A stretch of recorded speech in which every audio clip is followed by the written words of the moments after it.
आप सबको प्रणाम करता हूँ। जो लोग जोड़े से बैठे हैं उनको जोड़े से प्रणाम करता हूँ। जो विवाहित किसी कारण से अकेले बैठे हैं उनसे निवेदन करता हूँ कि घर जाकर मेरी तरफ से चरण स्पर्श पहुँचाएं। जो कुंवारे बैठे हैं उनको इलू इलू करता हूँ।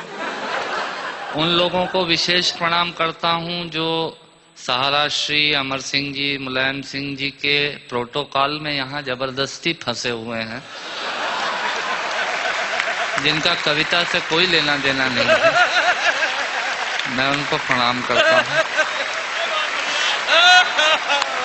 उन लोगों को स्पेशल प्रणाम करता हूँ जो भोजन के चक्कर में ये भजन का आनंद ले रहे हैं।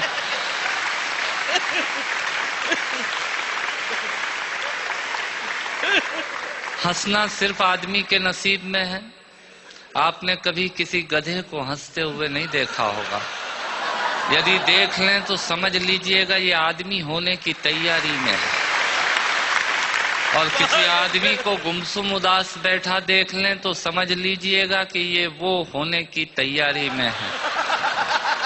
आनंद से बैठिएगा। मैं आपको ज्ञान की एक भी पंक्ति नहीं सुनाऊंगा। भगवान महाकाल की कसम खाकर कहता हूं, इस देश में अमिताभ जी आजकल ज्ञान की स्थिति बड़ी खराब चल रही है।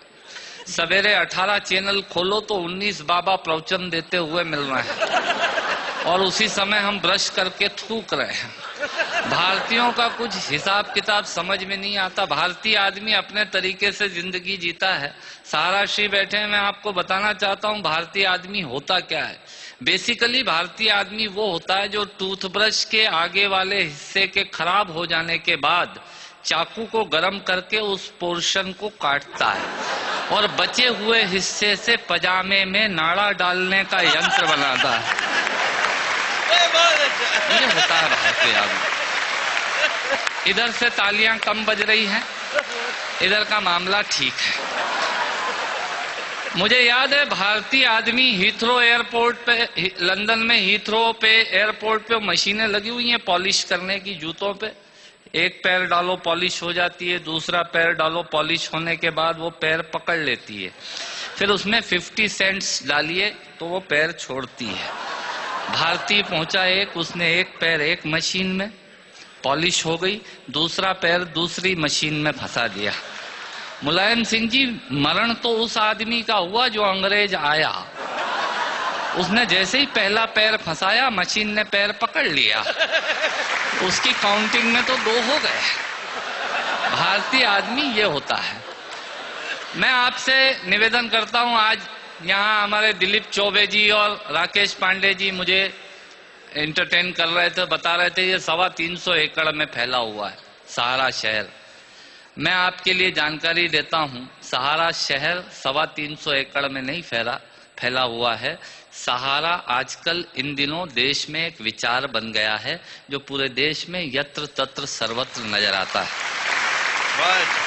हथौड़े ने चाबी से पूछा, सुन चाबी, लोहा तो तेरे पास कम है, ताकत तेरे पास कम है, पर तू ताले को इतनी सरलता से कैसे खोल लेती है और मुझे खोलने में बहुत ताकत लगती है। तब चाबी ने हथौड़े को जवाब दिया कि सुन हथौड़े, लोहा और ताकत तेरे पास ज्यादा है, पर तू ताले की ऊपरी सतह को छूता है और मैं ताले के अंतर मन तक जाती हूँ और उससे निवेदन करती हूँ और वो खुल जाया करता है। स्वर्गीय हरिवंश राय बच्चन जी ने लोगों के दिलों में उतरने का प्रयास किया, इसलिए वो 100 वर्ष बाद भी आज भी हमारे अंतस में हैं। लोग दिमाग पर छाते हैं, उन्होंने दिल में पहुंचने की कोशिश की। मैं उनकी स्मृति को प्रणाम करता हूं और एक छोटी सी हास्य व्यंग की कविता से अपनी बात समाप्त करता हूं। जब मैं कहूं मजा ही कुछ और है, आप ताली बजा दीजिएगा। ये इनका तकिया कलाम होता है। जिनके आखिरी उंगली के नाखून का भी ऑपरेशन नहीं हुआ, वो आपको बाईपास कराने के लिए हॉस्पिटल का सजेशन देने आ जाएंगे। ये होते हैं रायचंद। सुनिएगा, आनंद लीजिएगा और ऑब्जर्वेशन देखिएगा। दांतों से नाखून काटने का, छोटों को जबरदस्ती डांटने का, पैसे वालों को गाली बकने का, मूंगफली के ठेले से मूंगफली चखने का, कुर्सी पे बैठ के कान में पेन डालने का और रोडवेज की बस की सीट में से स्पंज निकालने का। मजा ही कुछ और है, मजा ही कुछ और है। एक ही खूंटी पे ढेर सारे कपड़े टांगने का। साइकोलॉजी है, एक ही खूंटी पे ढेर सारे कपड़े टांगने का, नए साल पे दुकानदार से कैलेंडर मांगने का। ये एक शौक होता है। क्यों सेठ जी इस बार कैलेंडर वैलेंडर नहीं आए क्या? मैंने कहा तेरे घर में जगह तो है नहीं टांगने की, क्या भाभी की चोटी पे टांगेगा कैलेंडर? पर आदमी मांगता जरूर है फोकट की डायरी और कैलेंडर मांगने का। एक ही खूंटी पे ढेर सारे कपड़े टांगने का, नए साल पे दुकानदार से कैलेंडर मांगने का, चलती रेल में चढ़ने का, दूसरों की चिट्ठियां पढ़ने का, मांगे हुए स्कूटर को तेज भगाने का, और खुद को नींद नहीं आने पे पत्नी को जबरदस्ती जगाने का। मजा ही कुछ और है, मजा ही कुछ और है। चोरी से फल फूल तोड़ने का, खराब ट्यूबलाइट और मटकों को फोड़ने का, पड़ोसन को घूर घूर के देखने का। भैया ऐसे खुश हो रहे हैं जैसे उनका चरित्र चित्रण हो रहा है। चोरी से फल फूल तोड़ने का, खराब ट्यूबलाइट और मटकों को फोड़ने का, पड़ोसन को घूर घूर के देखने का, अपना कचरा दूसरे के सामने फेंकने का, बाथरूम में बेसुरा गाने का और थूक से टिकट चिपकाने का। मजा ही कुछ और है, मजा ही कुछ और है। ऑफिस में लेट आने का, फाइल को जबरदस्ती दबाने का, चाट वाले से फोकट की चटनी डलवाने का। भैया थोड़ी चटनी देना। ऑफिस में लेट आने का, फाइल को जबरदस्ती दबाने का, चाट वाले से फोकट की चटनी डलवाने का, बारात में प्रेस किए हुए कपड़ों पे फिर से प्रेस करवाने का, ससुराल में साले से पान मंगाने का और साली की पीठ पे धोल जमाने का। मजा ही कुछ और है, मजा ही कुछ और है। ब्याज के माल से मलाई खाने का, थर्ड क्लास ससुराल को फर्स्ट क्लास बताने का। ससुराल किसी की बुरी नहीं होती, और साला तो विवेकानंद जी से कम बुद्धिमान किसी का होता ही नहीं है।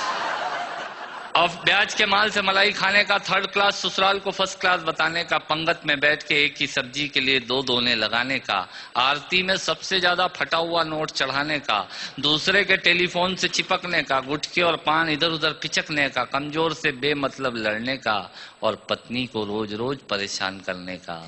मजा ही कुछ और है। मित्रों, श्रोताओं को भी कविता सुनाने का मजा ही कुछ और होता है, पर मन मेरा उस वक्त रोता है जब मजे के लिए शब्द अपने अर्थ खो जाते हैं, और कुछ श्रोता तो बैठे बैठे ही सो जाते हैं, और कुछ श्रोता तो बैठे बैठे ही सो जाते हैं। यदि आप जीवित और जागृत हैं तो प्रमाण बताइए। कविता खत्म करता हूँ, तालियां बजाइए।